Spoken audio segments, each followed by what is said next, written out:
Hello ನಮಸ್ತೆ, welcome back to my YouTube channel Shruti art and craft. ಇವತ್ತಿನ ವಿಡಿಯೋದಲ್ಲಿ beautiful ಲಂಗ ಬ್ಲೌಸ್ ಜೊತೆ ಒಂದು ಸ್ಕ್ಯಾಲಪ್ ಕೋಟ್ನ ಸ್ಟಿಚ್ ಮಾಡಿದ್ದೀನಿ ನನ್ನ ಮಗಳಿಗೋಸ್ಕರ. ಹೇಗೆ ಬಂದಿದೆ ಅಂತ ಈ ವಿಡಿಯೋದಲ್ಲಿ ನೋಡ್ಕೊಂಡು ಬರೋಣ ಬನ್ನಿ. ನಾನಿಲ್ಲಿ ದೊಡ್ಡ ಬಾರ್ಡರ್ ಸ್ಯಾರಿ ತೊಗೊಂಡಿದ್ದೀನಿ. 1 ಇಂಚ್ ಪ್ಲೀಟ್ನ ಮಾಡಬೇಕು. ಸೊ ಮಾರ್ಕ್ ಎಲ್ಲ ಮಾಡ್ಕೊಂಡಿದ್ದೀನಿ ನೀಟಾಗಿ. ಇವಾಗ ಇದನ್ನು ನೀಟಾಗಿ ಸ್ಟಿಚ್ ಮಾಡ್ಕೋಬೇಕು. ನೋಡಿ ಇಲ್ಲಿ ಸ್ಟಿಚ್ ಮಾಡ್ಕೊಂಡಿದ್ದೀನಿ. ಒಂದೇ ಒಂದು ಸಿಂಗಲ್ ಸ್ಟಿಚ್ ಮಾಡಿಕೊಂಡು ಇದಕ್ಕೆ ನಾವೀಗ ಲೈನಿಂಗ್ ಅಟ್ಯಾಚ್ ಮಾಡಬೇಕು. ಸೊ ಲೈನಿಂಗ್ ಕಟ್ ಮಾಡ್ಕೊಳ್ತಾ ಇದ್ದೀನಿ. ನಾನಿಲ್ಲಿ 2 ಫೋಲ್ಡ್ ಅಂಬ್ರೆಲ್ಲ ಕಟ್ಟಿಂಗ್ ಮಾಡ್ಕೊಂಡಿದ್ದೀನಿ ಲೈನಿಂಗಿಗೋಸ್ಕರ, ಇದು ಕ್ರೇಪಲ್ಲಿ.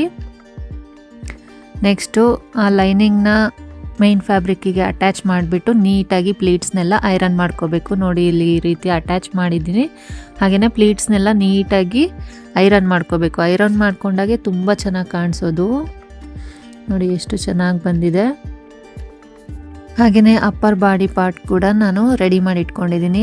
ಫ್ರಂಟು ಬ್ಯಾಕ್ ಎರಡೂ ಕೂಡ ನೋಡಿ ಈ ರೀತಿ ಕ್ಯಾನ್ವಾಸ್ ಎಲ್ಲ ಹಾಕ್ಬಿಟ್ಟು ನೀಟಾಗಿ ನೆಕ್ ಶೇಪ್ ಎಲ್ಲ ಕೊಟ್ಟು ಚೆನ್ನಾಗಿ ರೆಡಿಯಾಗಿದೆ. ಈಗ ಇದನ್ನು ಎರಡನ್ನೂ ಅಟ್ಯಾಚ್ ಮಾಡಿದ್ರೆ ಲಂಗ ಬ್ಲೌಸ್ ರೆಡಿ. ನೋಡಿ ನನ್ನ ಮಗಳು ಆಲ್ರೆಡಿ ಹಾಕ್ಕೊಂಡು ತೋರಿಸ್ತಾ ಇದ್ದಾಳೆ ಹೇಗಾಗಿದೆ ಅಂತ. ನೆಕ್ಸ್ಟ್ ಇದಕ್ಕೆ ನಾನು ಸ್ಕ್ಯಾಲಪ್ ಕೋಟ್ನ ರೆಡಿ ಮಾಡ್ತಾ ಇದ್ದೀನಿ. ಅದಕ್ಕೋಸ್ಕರ ಈ ಥರ ಸ್ಕ್ಯಾಲಪ್ ಡಿಸೈನ್ನ ಮಾಡಿಕೊಂಡು ಕಟ್ಟಿಂಗ್ ಮಾಡ್ಕೊಂಡಿದ್ದೀನಿ. ಇದಕ್ಕೆ ಕ್ಯಾನ್ವಾಸ್ ಅಟ್ಯಾಚ್ ಮಾಡಬೇಕು. ಸೊ ಕ್ಯಾನ್ವಾಸ್ನ ರೆಡಿ ಮಾಡ್ಕೊತಾ ಇದ್ದೀನಿ. ನೋಡಿ ಈ ಥರ ಕಟ್ ಮಾಡಿ ಅದ್ರ ಮೇಲೆ ಪ್ಲೇಸ್ ಮಾಡಿ ಐರನ್ ಮಾಡಿಕೊಂಡ್ರೆ ಆಗತ್ತೆ. ನೆಕ್ಸ್ಟು ಈ ಸ್ಕ್ಯಾಲಪ್ ಏನು ರೆಡಿ ಮಾಡ್ಕೊಂಡಿದ್ವಲ್ಲ ಅದನ್ನು ಮೇನ್ ಫ್ಯಾಬ್ರಿಕ್ ಮೇಲೆ ರೈಟ್ ಟು ರೈಟ್ ಇಟ್ಬಿಟ್ಟು ಸ್ಟಿಚ್ ಮಾಡಿ ಅದನ್ನು ಉಲ್ಟಾ ತಿರುಗಿಸ್ಕೋಬೇಕಾಗತ್ತೆ. ಈ ಥರ ನಾಚಸ್ ಎಲ್ಲ ಹಾಕೊಂಡ್ಬಿಟ್ಟು ನೀಟಾಗಿ ಮಾಡ್ಕೋಬೇಕು. ತುಂಬ ಚೆನ್ನಾಗಿ ಬರುತ್ತೆ ಮಾತ್ರ.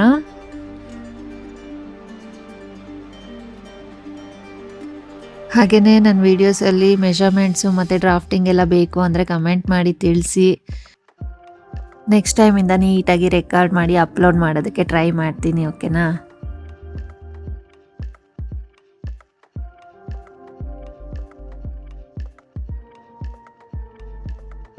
ನೋಡಿ ಇವಾಗ ಸ್ಕ್ಯಾಲಪ್ ಎಲ್ಲ ನೀಟಾಗಿ ರೆಡಿಯಾಗಿದೆ. ಅದನ್ನೆಲ್ಲ ನೀಟಾಗಿ ಒಂದ್ಸಲ ಈ ಥರ ಎಲ್ಲ ಹೊರಗಡೆ ಅಂದ್ಕೊಂಡ್ಬಿಟ್ಟು ಅದನ್ನು ಐರನ್ ಮಾಡಿಕೊಂಡ್ರೆ ತುಂಬ ಚೆನ್ನಾಗಿ ಬರುತ್ತೆ. ನೋಡಿ ಎಷ್ಟು ನೀಟಾಗಿ ಕೂತಿದೆ.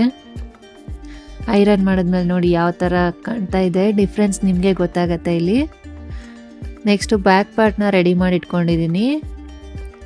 ಇದಕ್ಕಿವಾಗ ಫ್ರಂಟ್ ಪಾರ್ಟ್ನ ಅಟ್ಯಾಚ್ ಮಾಡಬೇಕು. ನಾನಿಲ್ಲಿ ನಿಮಗೆ ಇನ್ಸಿಮ್ ಫಿನಿಶಿಂಗ್ ಕೂಡ ತೋರಿಸ್ತಾ ಇದ್ದೀನಿ. ಇದನ್ನು ಇದೇ ಥರ ಇಟ್ಬಿಟ್ಟು ಅಟ್ಯಾಚ್ ಮಾಡಿದ್ರೆ ಒಳಗಡೆ ಸ್ಟಿಚಿಂಗ್ ಎಲ್ಲ ಕಾಣಿಸುತ್ತಲ್ವಾ. ಸೊ ಇನ್ಸಿಮ್ ಮಾಡಿದ್ರೆ ತುಂಬ ಚೆನ್ನಾಗಿ ಬರುತ್ತೆ ಫಿನಿಶಿಂಗ್ ಎಲ್ಲ. ಬೋಟಿಕ್ ಫಿನಿಶಿಂಗ್ ಬೇಕು ಅಂದರೆ ಈ ಥರ ಇನ್ಸಿಮ್ ಫಿನಿಶ್ ಮಾಡ್ಕೋಬೇಕು ಪ್ರತಿಯೊಂದಕ್ಕೂ. ಮತ್ತು ಪ್ರತಿಯೊಂದು ಸ್ಟೆಪ್ಪಲ್ಲೂ ಐರನ್ ಮಾಡಬೇಕು, ಅದೇ ಮೇಯ್ನು. ಆವಾಗಷ್ಟೇ ಬೋಟಿಕ್ ಲುಕ್ ಸಿಗೋದಕ್ಕೆ ಸಾಧ್ಯ ಆಗುತ್ತೆ.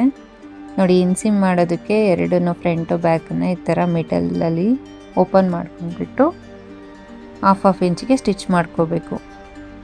ಲೈನಿಂಗು ಮತ್ತು ಮೇನ್ ಫ್ಯಾಬ್ರಿಕ್ ಸಪ್ರೇಟಾಗಿ ಈ ಥರ ಸ್ಟಿಚ್ ಮಾಡಿಕೊಂಡ್ರೆ ನಮಗೆ ಓಪನ್ ಮಾಡಿದಾಗ ಇನ್ಸಿಮ್ ಬರುತ್ತೆ. ಹಾಗೆಯೇ ನನ್ನ ವೀಡಿಯೋಸ್ ಎಲ್ಲ ನಿಮ್ಗೆ ಇಷ್ಟ ಆಗ್ತಾಯಿದ್ರೆ ಲೈಕ್ ಮಾಡಿ, ಶೇರ್ ಮಾಡಿ, ಸಬ್ಸ್ಕ್ರೈಬ್ ಮಾಡಿ. ಮತ್ತು ಯಾವ್ಯಾವ ಥರ ವೀಡಿಯೋಸ್ ಬೇಕು ಅನ್ನೋದನ್ನು ಕಮೆಂಟ್ ಮಾಡಿ ತಿಳಿಸಿ. ನೆಕ್ಸ್ಟು ಒಳ್ಳೆ ವೀಡಿಯೋಸ್ಗಳನ್ನ ಮಾಡೋದಕ್ಕೆ ಟ್ರೈ ಮಾಡ್ತೀನಿ. ಮತ್ತು ಕುಕ್ಕಿಂಗ್ ವೀಡಿಯೋಸ್ ಜೊತೆ ಈ ಸ್ಟಿಚಿಂಗ್ ವೀಡಿಯೋಸನ್ನು ನೋಡಿ ಸಪೋರ್ಟ್ ಮಾಡ್ತಾಯಿರಿ.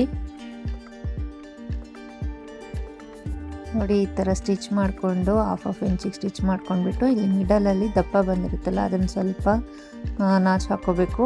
ಇವಾಗ ಟರ್ನ್ ಮಾಡಿದ್ರೆ ನಿಮಗೆ ಇನ್ಸಿಮ್ ಫಿನಿಶಿಂಗ್ ಬರುತ್ತೆ. ನೋಡಿ ನೀಟಾಗಿ ಇಲ್ಲಿ ಹೊರಗಡೆ ಯಾವುದೇ ಸ್ಟಿಚಿಂಗು ಕಚ್ಚಾ ವರ್ಕು ಕಾಣಿಸೋದಿಲ್ಲ.